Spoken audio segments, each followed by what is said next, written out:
India Radio Imphal medium wave meter zathum somli point khat kilohertz zagya somgyalani le FM megahertz zale thum point nga panong ki pangkhia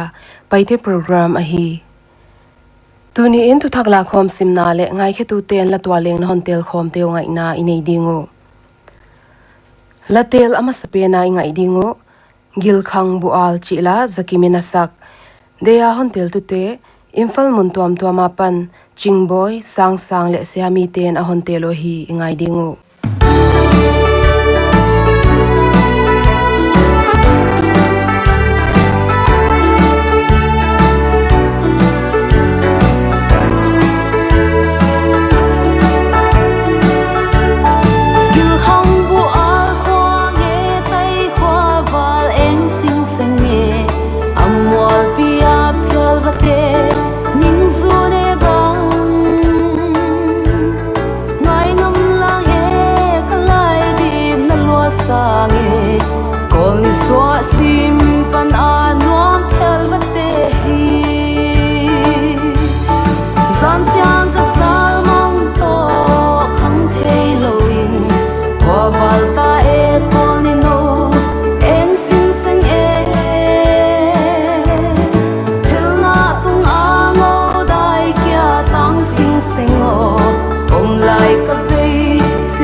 All India Radio Imphal thuthakla khom asimtu Nembiakmawi guite Manipura apaita da kal somni leli sungin pasal som leli le numei guk ago min mi somni COVID-19 positive ya mo thakinom amaute district tuam Bishnupur apan mi khat Imphal East apan ni Imphal West apan kwa Tamenglong apan thum Thobal apan ni Seppatni apan ni le Ukhrul apan khathiwa amaute COVID care facility at kolhi uhi Imphal East le Thobal district apan mi khattuak chilo adangteng state danga pana hongkik te hi uhi apaita da kal somni leli sungma in mi som nga le thum CCC Matram Imphal West apan mi som leli 𝕿𝖊𝖊𝖑𝖆 apan gyat Churachandpur apan gyat Thobal apan ni Kakching apan som leni le COVID care facility Jenims apan kwate RT-PCR test tungtona damsiang chi theikhiak ahi to kitonin pot sakhita uhi tuin positive case sang le zakwale som lekhat oma active case zaguk som sagi le guk le adam swa mi sang le zani le som thum lenga omta a recovery rate % som guk le li point guk ni tungta nagle na COVID-19 apan damswa mi som le thumaom to kitonin state a COVID-19 apan damswa mi zali som lilenga phata a recovery rate % som lenga tungta zana positive case thak som mu khyak a hi to kitonin tu in Nagaland state a COVID-19 positive case zakwa som gyalegiat omta case mu thakte a hi le Kohima apan guk makokchung apan ni Dimapur apan khat le Longleng apan khat ahi Mizoram azana COVID-19 positive case thangni mukhya ka hi to kitonin state a positive case zani somgya leli omta case zani somgya leli laka active case zale somle sagi oma mi zale somgugle sagi damswata. Prime Minister Narendra Modi in tuilian COVID-19 le bagzan thau tui ko inamon kat na telin thupoimo tom to kisai in Assam Chief Minister Sarbananda Sonowal hopi. Tuahuna Chief Minister in Thilomdan din munle Assam Solkal panlag dan te theisaka Prime Minister in panpi theidan lamchitenga panpi na peding in chiam hi. Tuilian din munin hoilam not male district somni lenga a minwai somni lenga 𝕿𝖊𝖊𝖑𝖐 boina 𝕿𝖊𝖊𝖆 tuilian 𝕍𝖐𝖍𝖆𝖐 somgya leli phata. Chief Minister in zanin Minister ni Keshav Mahanta le Piyush Hazarika to Morrigaon district a Mayong Revenue Circle 𝕿𝖊𝖊𝖑𝖐 tuilian din mun va en khya hi Kaziranga National Park leng person somgya lenga tuin tuma tunitanin gamsa za som thumleli hutkhya khita. Meghalaya le Tripura zanin COVID-19 Zakin mini tuakin si ina tuak. Tripura a Agartala Government Medical College Agartala a zana COVID-19 𝕿𝖊𝖐𝖍𝖆 kol mini in si ina atwa to kitonin. State a COVID-19 Zaka si mi nga phata. BSF sepai somgya leni telin mi za somsagi lekhat COVID-19 positive ya mo thakinom. Tunitanin Tripura State a COVID-19 positive case sang ni ile zagukle somgugle gya chiamte inoma tuatingla ka active case zakwale somleli le adam swami sang le zasagi le som thumlenga omta. Meghalaya a Northeastern Indira Gandhi Regional Institute of Health and Medical Sciences a zanin COVID-19 𝕿𝖊𝖐𝖍𝖆𝖐 kolmini geologist khatle BSF sepai khatin sina tuak tuato simin state a COVID-19 Zaka sina tuak mili phata. Meghalaya zanin BSF sepai somni le kwatelin mi somthum leni COVID-19 positive ya mo thakinom. Twin positive case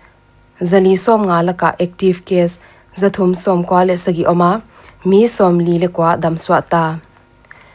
Meghalaya Board of School Education in Polsom exam result tu ni in puangkhya. Official website mbose.in kya et thei hiding. Asama tu kha ni som ni leni apan thuthak om mateng COVID-19 hi kithe zak ding ve na in inter-district a ki kom to ana kha khiding. Medical le sivuina to kisaya alo thelo table ahong ki patna district a deputy commissioner apan phalna le kha la in tai thei ding chin chief secretary Kumar Sanjay Krishna ingen vanpogari teleng kham hilo ding. Sikima mi som COVID-19 positive ya mo thakinom tuato kitanin state a positive case zani somgya le thum oma active case za som kwa le thum le adam swa mi som kwa phata. Dunia dinga thuthak la khom isim khyak theu heitenga hi.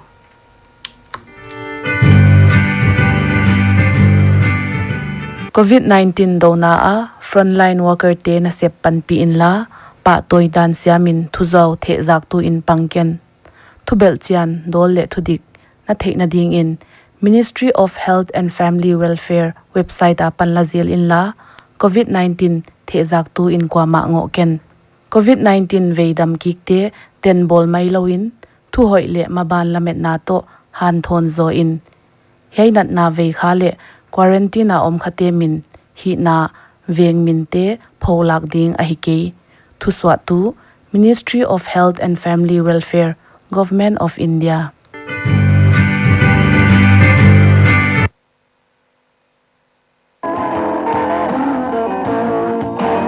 All India Radio Imphal Sangai Channel FM zale thum point nga megahertz live in YouTube channel le news on AIR app a ngai khyak the hita India kya hilowin Myanmar Bangladesh USA Israel Germany Russia Indonesia UAE Saudi Arabia le Nepal te a ngai pha kinom Manipuri Hindi English le dialect program te Sangai Channel tungto na ngai the hita Kangla channel leng news on AIR app tungton in ngai thei ding YouTube channel ana like a subscribe thei ahi.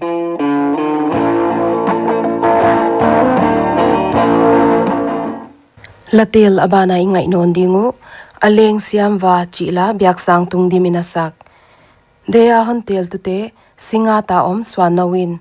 singat than lon le Mizorama alom te ngai dia hon te la hi ingai dingu 𝕿𝖊𝖊𝖊𝖑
𝕿𝖊𝖊𝖊𝖑 ingai non dingo Zoulengthe chila Paampi na sak dea hon tel tu te bungmala son pau ngai ching mama le sang boiten muntuam to ma alom te ngai dea hon tel hi ingai dingo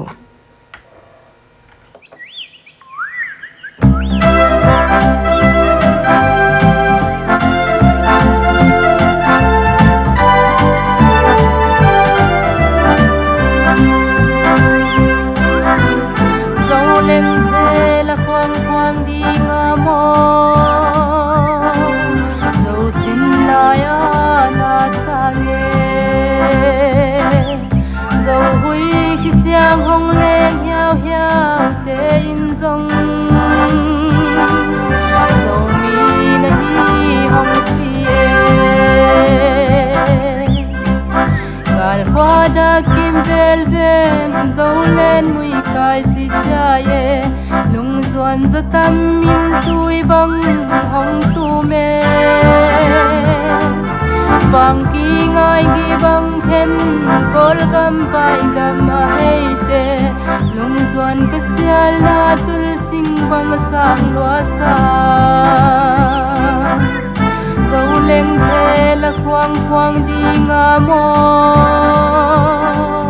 Zou sin lai a na sange Dầu huy khi xiang hong lên hiao hiao tê in dòng Dầu mi na hi hong chi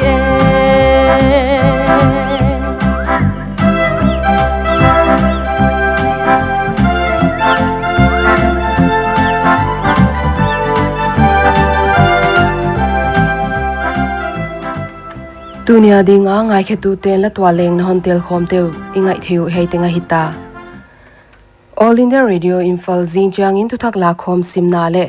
𝕿𝖐𝖐𝖍𝖆 le alom te apan pupa la ngai na inei dingo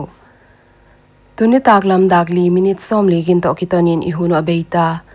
munchi a paite program ngai teng teng omnuam le mangpha